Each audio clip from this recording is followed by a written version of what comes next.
What's up, everyone? It's Hey John, and we need to discuss, do macroeconomic events, do they affect Bitcoin and cryptocurrency as a whole?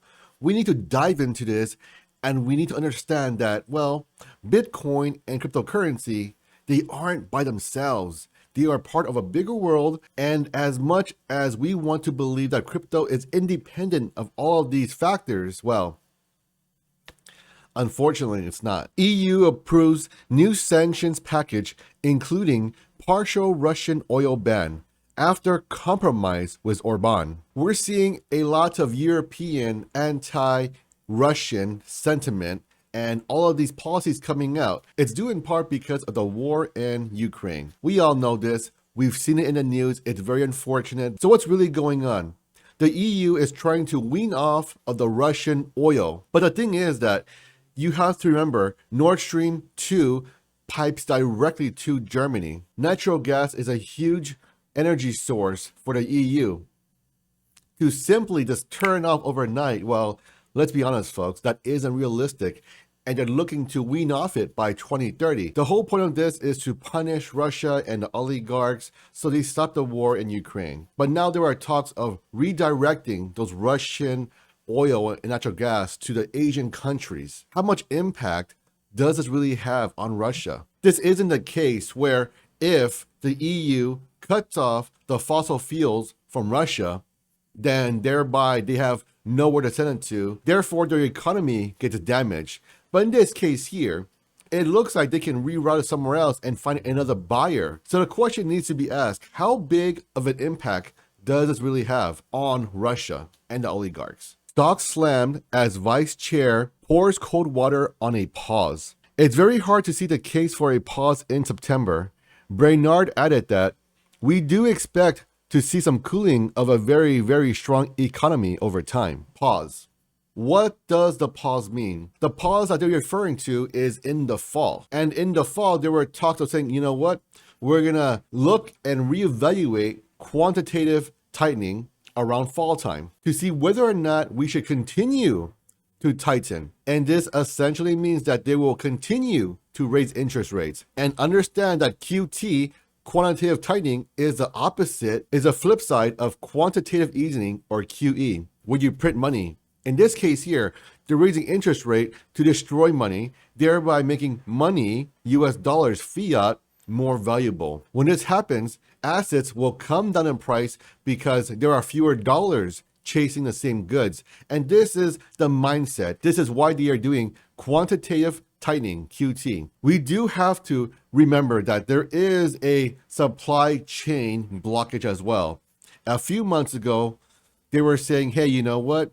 Inflation is transitory, and now it's not. So there is a multitude of factors here. You have supply chain disruptions because you can see over in China and Shanghai, they're doing their lockdowns, and Shanghai has one of the largest ports in the world. And when you turn that spigot off, that means you're seeing less goods leave the country. And as you know, we live in a global economy where we source parts from everywhere. So when you do that, if one piece of the puzzle is missing, when you get all your parts to assemble your product, well, if you're missing one part, how do you finish assembling your product? Well, you can't. We are seeing lots of talks of onshoring production back to America. Understand that this will take time. It does not happen overnight. Just like when we outsourced all our stuff, it didn't happen overnight. It took over a decade before we saw the true ramifications of our actions. So we can see here, folks, what is going on with Bitcoin? Why is it down so much? Simply put, it's because of all of these liquidations. We can see right here, folks, Bitcoin, $199 million were liquidated, 69 million, 43 million, 41 million. So what does it mean when you see Bitcoin longs liquidated? Essentially, it means that these individuals are going margin and they're going long. Margin means you're leveraging a position. And when you get liquidated, it means that you are not able to cover or pay up your margin call, thereby you get sold at a loss.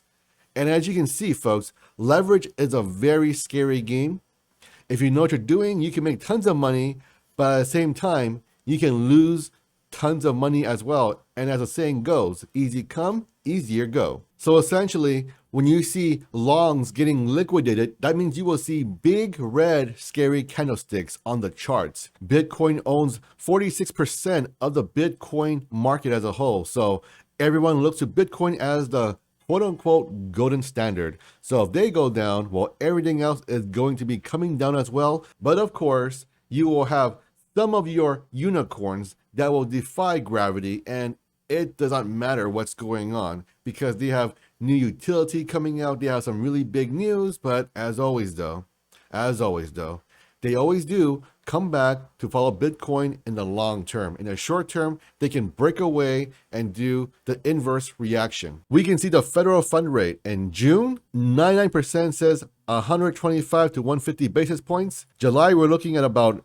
175 to 200 at 89.5%, and September or at around fall, we're looking at about 62% for 225 to 250 basis points. The thing is that with a federal fund rate tool, the longer and the further out you go to project it, the less accurate it is. Usually for the upcoming month or the upcoming cycle, it's pretty darn accurate. So people are betting on this to do other trades. And this is why when you see the Fed saying, hey, you know what? We may not pause our interest rate hikes, even though there were talks about pausing it a few days ago, a few weeks ago. But now the narrative has changed. Everything is very liquid right now. So we need to wait to see how the market's prices in. And currently, when this news dropped, well, we know what happened to the markets, folks. It went whoop, whoop, whoop, whoop. It went down. So the market consensus is that this is bearish and it is not priced in yet. There still needs to be a black swan event, something I would say catastrophic, something like a Lehman Brothers 2.0 or something large like that before you could even say the word capitulation or the bottom. Right now, when you're buying the dips, you are literally, in my opinion, buying a falling knife. And as we know, when you buy a falling knife, sometimes you get lucky, but most times you just get sliced. Make sure you guys like and subscribe and hit that notification bell. And most importantly, stay safe, and I'll catch you all on next one.